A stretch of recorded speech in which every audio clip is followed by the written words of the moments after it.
March for Gaza সমাবেশে নাকি সুন্নি আলেমদেরকে মঞ্চে উঠানো হয়নি, এটা কি সঠিক? সম্পূর্ণ ভুল কথা এবং ভ্রান্ত কথা। দেখুন, মুসলমানদের মধ্যে বিভেদ সৃষ্টি করার জন্য শয়তান নানামুখী চক্রান্ত করে। এই চক্রান্তগুলোর ব্যাপারে আমাদের সতর্ক থাকা দরকার, সজাগ থাকা দরকার।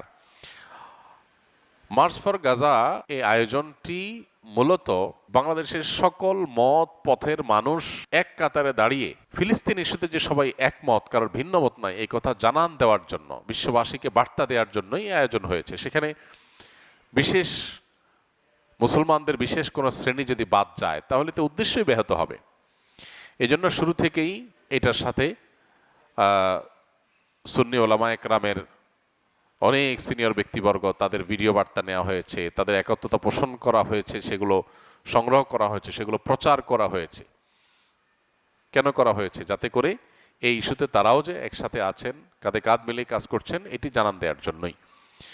অতএব এখানে এই প্রশ্ন তোলা একেবারেই অবান্তর যে ইচ্ছাকৃত তাদেরকে মঞ্চে তোলা হয়নি। হ্যাঁ, কিছু ভুল হয়েছে, এটা সন্দেহাতীতভাবে সত্য। ভুল হওয়াটা স্বাভাবিক, কারণ যারা এগুলো করেছেন সাধারণত রাজনৈতিক দলগুলো এই ধরনের কাজ করে। এখানে সর্বস্তরের মানুষ, সর্বস্তরের ওলামা একরাম এখানে ইনভলভ হয়ে যাওয়ার কারণে তারা অনেকেই এ ধরনের প্রোগ্রাম আগে করেন নাই, অভ্যস্ত না, যার কারণে অনেক ভুলভ্রান্তি হয়েছে, এতে কোনো সন্দেহ নেই। তবে এখানে নেসারাবাদের পীর সাহেব তিনি ছিলেন যেরকম মঞ্চে, আর অনেকে মঞ্চে ছিলেন।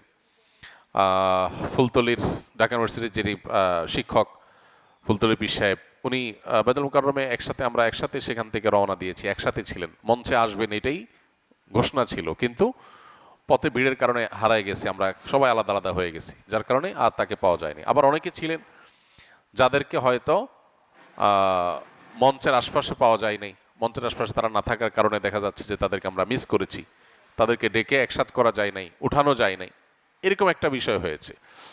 আবার কেউ কেউ হয়তো মঞ্চের আশপাশে ছিলেন কিন্তু তাদেরকে চেনা যায় নাই কোনো কারণে, সেটা আমাদের ভুল যে আমাদের ভাইয়েরা চিনতে পারে নাই। সবচেয়ে বড় কথা হলো শেষের দিকে এসে চতুর্পাশে ব্যারিকেডগুলো যেভাবে ভেঙে পড়ে গেছে, যেভাবে মানুষ হুমড়ি খেয়ে স্টেজের দিকে আসছিল এবং প্রশাসনের তরফ থেকে বারবার করে প্রোগ্রাম তাড়াতাড়ি শেষ করার কথা বলা হয়েছে, তখন আসলে হুলস্থুল করে প্রোগ্রাম শেষ করা হয়েছে, অনেকেই বাদ পড়েছেন।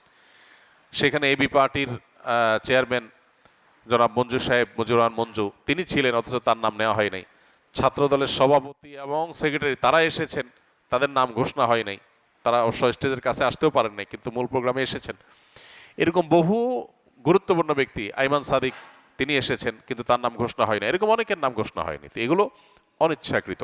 এগুলোকে দিয়ে যদি কেউ নতুন করে কোনো বিভেদ তৈরি করতে চায়, সেটা মুসলমানদের জন্য ক্ষতিকর, এটা কোনো কল্যাণকর বিষয় নয়। আল্লাহ আমাদেরকে বোঝার তৌফিক দান করুন।